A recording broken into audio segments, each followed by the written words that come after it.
சம்பாதிக்க தெரிஞ்ச எத்தனையோ பேர் சேமிக்க தெரியாம போறதுக்கு ஒரே ஒரு காரணம்தான் சமூக அழுத்தம். அப்பான்னு ஒரு வார்த்தை, குடும்பத் தலைவன்னு ஒரு மரியாதை. இதுக்காக தான் 10 ரூபாய் செலவு கூட இல்லன்னு சொல்ல முடியல. குழந்தைங்க கேட்டா பணம் இல்லன்னு சொன்னா மரியாதை போயிடுமோன்னு பயம். ஆனா உண்மை என்ன தெரியுமா?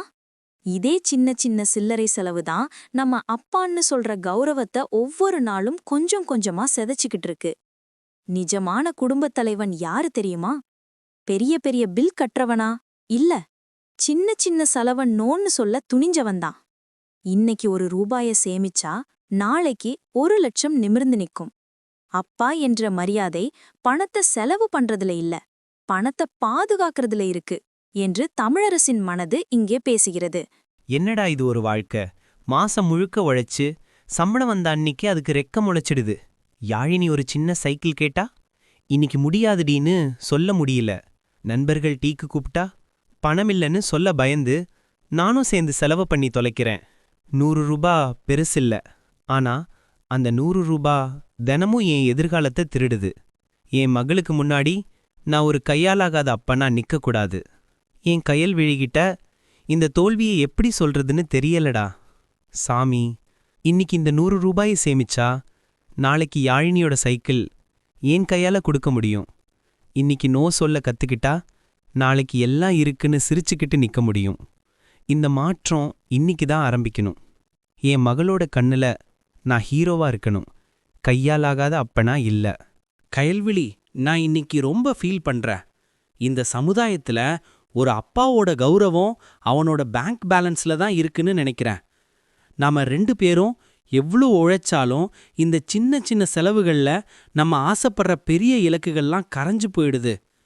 ஒரு நாளைக்கு சும்மா போற இந்த டீ காசு ஒரு வருஷத்துல 36,500 ரூபா. நான் இவ்ளோ நாள் பணத்தை வீணாக்கல, என் மகளோட நேரத்தையும் வளர்ச்சியையும் வீணாக்கியிருக்கேன். ஏங்க, நான் உங்க கௌரவத்தை ஒருபோதும் பணத்தால அளவிட மாட்டேன். ஆனா நீங்க சொல்ற அந்த சின்ன சின்ன செலவுதான் நம்ம பெரிய கனவுகளை ஒவ்வொரு நாளும் கொஞ்சம் கொஞ்சமா கொன்னுட்டு இருக்கு. நீங்க இன்னைக்கு செய்ய வேண்டியது ஒன்னே ஒண்ணு, அந்த பழக்கத்தை உடைங்க.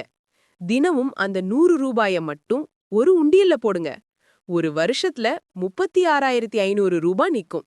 இது பணத்தை மட்டும் சேமிக்கிறதில்ல, உங்க கட்டுப்பாட்டையும் மன உறுதியையும் என் மேல இருக்கிற நம்பிக்கையையும் சேமிக்குது. நீங்க உங்கள நம்புங்க, நானும் யாழினியும் நம்ம எல்லா கனவுகளும் உங்கள நம்புது. இன்னைக்கே அந்த முதல் 100 ரூபாய உண்டியல்ல போடுங்க. நாளைக்கு நம்ம வாழ்க்கை முழுக்க நன்றி சொல்லும். கயல்விழி, இது வெறும் சேமிப்பு இல்ல, இது என் மனசாட்சியை சரிசெய்ய நான் கற்ற அபராதம். இவ்வளோ நாள் யாழினியோட கனவுகளை ஒவ்வொரு டீ காசா திருடிட்டு இருந்தேன். இன்னைக்கு அதுக்கு முற்றுப்புள்ளி. இந்த நொடியிலிருந்து சில்லறை செலவு முழுக்க முடிஞ்சது. இனிமே 1 ரூபாய் கூட வீணாக்க மாட்டேன். இது என் மகளுக்கு நான் தர்ற முதல் உறுதிமொழி. இது என் மனைவிக்கு நான் தர்ற முதல் மரியாதை. கயல்விழி, இன்னைக்கு நம்ம வீட்டோட புது வாழ்க்கை ஆரம்பம். 1 வருடம் கழித்து உண்டியலில் 36,500 ரூபாய் சேமித்தது சரி. ஆனால் ஒரு டீ காசை போல இந்த தொகையும் சும்மா கரைந்துவிடக் கூடாது. இங்கேதான் நண்பன் அரவிந்தன் ஒரு நிதி தத்துவத்தையே தமிழரசனுக்கு சொல்லிக் கொடுத்தான். அரவிந்தா, நான் டீ காசுல 36,500 ரூபாய் சேர்த்திருக்கேன். ஆனா இதை நான் எப்படி கையாள்றதுனே தெரியல. எங்க முதலீடு பண்ணா ரிஸ்க் இல்லாம லாபம் வரும்? தமிழரசா, சேவிங்ஸ் அக்கவுண்ட்ல பணம் போட்டா நீ இன்ஃப்ளேஷனுக்கு வரி கட்டுற மாதிரி. வட்டி 4%, பண மதிப்பு 8% சரியுது, நஷ்டந்தான் மீதி. மாசம் 3,000 ரூபாய 5 வருஷம் ஆர்டில போடு. 3,000 ரூபாய் இன்ட்டு 60 மாசம் ஈக்குவல் டு 1,80,000 ரூபாய் நீ போடுவ. 5 வருஷம் கழிச்சு கையில சுமாரா 2,14,000 ரூபாய் கிடைக்கும். நீ முதலீடு பண்றது பணம் மட்டும் இல்ல, உன் ஒழுக்கம், உன் பொறுமை, உன் மன உறுதி. யாழினி இன்னும் 5 வருஷத்துல காலேஜ் போறா. அப்போ இந்த ஆர்டி தான் அவளோட முதல் செமஸ்டர் ஃபீஸ் கட்டும். அரவிந்தா, ரொம்ப தான் ஃபார்முலா பேசுற. மாசம் வெறும் 3,000 ரூபாய் தானே. நம்மளோட 3,000 ரூபாய் அம்பானியோட முதலீட்டுக்கு முன்னாடி ஒரு சில்லறை. இந்த சின்ன அமௌண்ட் 5 வருஷத்துல எப்படி என் மகளோட காலேஜ் ஃபீஸை சமாளிக்கும்? நீ எனக்கு இந்த கூட்டு வட்டியின் மந்திரத்தை இன்னும் ஆழமா சொல்லணும். கூட்டு வட்டி என்பது பணக்காரர்களுக்கான மந்திரம் அல்ல, அது பொறுமையாக இருப்பவர்களுக்கான வரம். நீ கேக்குறது சரி. ஒரு விவசாயி ஒரு சின்ன நெல் விதைய போட்டா அன்னைக்கே நெல் மூட்டைய அறுவடை பண்ண முடியுமா? முடியாது. ஆனா சில காலங்கழிச்சு அந்த ஒரு விதை நூற்றுக்கணக்கான விதைகளை கொடுக்கும். இங்கேயும் அதேதான். நீ முதலீடு பண்ணும் 3000 ரூபாய் தான் உன் விதை.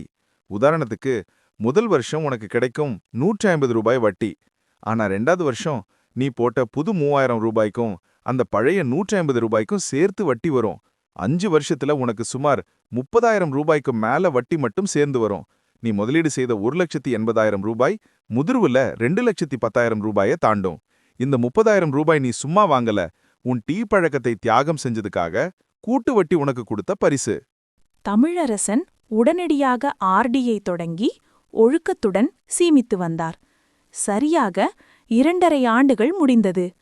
அவர் ஒரு நாள் தனது ஆர்டி கணக்கை சரிபார்த்தபோது கூட்டுவட்டியின் ஆரம்பகால மந்தமான வளர்ச்சியால் சோர்வடைந்தார். அரவிந்தா, நான் சோர்ந்து போயிட்டேன். 2½ வருஷமாச்சு, வட்டி ரொம்ப கம்மியா இருக்கு. நீ சொன்ன ராக்கெட் வேக வளர்ச்சி இன்னும் வரலையே. நான் இந்த ஆர்டியை க்ளோஸ் பண்ணிடவா? தமிழரசா, பொறுமையாயிரு. கூட்டுவட்டி என்பது ஒரு ஓட்டப்பந்தயம் இல்ல. அது ஒரு மரம் மாதிரி. முதல் 2 வருஷம் வேர் மட்டும்தான் தெரியும். ஆனா இப்ப நீ கிளைமேக்ஸ நெருங்கிட்டு இருக்க. அடுத்த 2 வருஷத்துல உன் பணம் டபுள் ஸ்பீட்ல வேலை செய்யும்.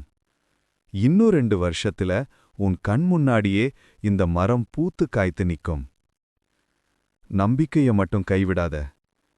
பணம் தாமதமா வரலாம், ஆனா கூட்டுவட்டி ஒரு நாளும் பொய் சொல்லாது. அரவிந்தனின் வார்த்தைகள் தமிழரசனுக்கு ஒரு புதிய உத்வேகத்தை கொடுத்தன.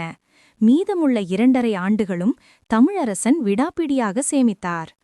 5 ஆண்டுகள் கடந்துவிட்டன. இங்க பாரு கைல்விழி, அன்றைக்கு டீக்கு செலவு செய்ய தயங்கின அந்த சில்லற இன்னைக்கு 2,10,000க்கும் மேல முதிர்வடைந்து வந்திருக்கு. நீ கொடுத்த ஐடியாவால நம்ம யாழினியோட காலேஜ் அட்மிஷனுக்கு கட்ட வேண்டிய பெரிய முன்பணம் இன்னைக்கு நம்ம கையில இருக்கு. சின்ன ஐடியா நினைச்சாலும் எனக்கு அது பொன்னான ஐடியா.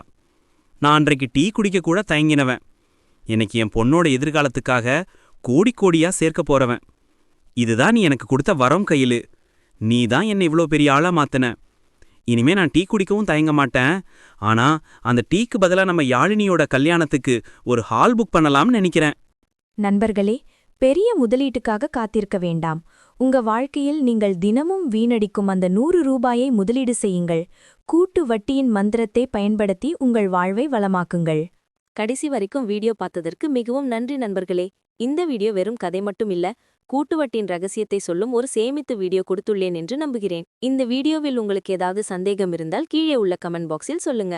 இந்த வீடியோ உங்களுக்கு பிடிச்சிருந்தா மறக்காம நம்ம வீடியோவை லைக் பண்ணுங்க, உங்க ஃப்ரெண்ட்ஸ் அண்ட் ஃபேமிலிக்கு ஷேர் பண்ணுங்க. நம்ம சேனல்லையே மறக்காம சப்ஸ்கிரைப் பண்ணி வச்சுக்கோங்க ஃப்ரெண்ட்ஸ். நாளைக்கு நான் ஒரு சூப்பரான சேமிப்பு வீடியோவுடன் உங்களை நான் சந்திக்க வரேன். அது வரைக்கும் நான் உங்கள் ரேவதி.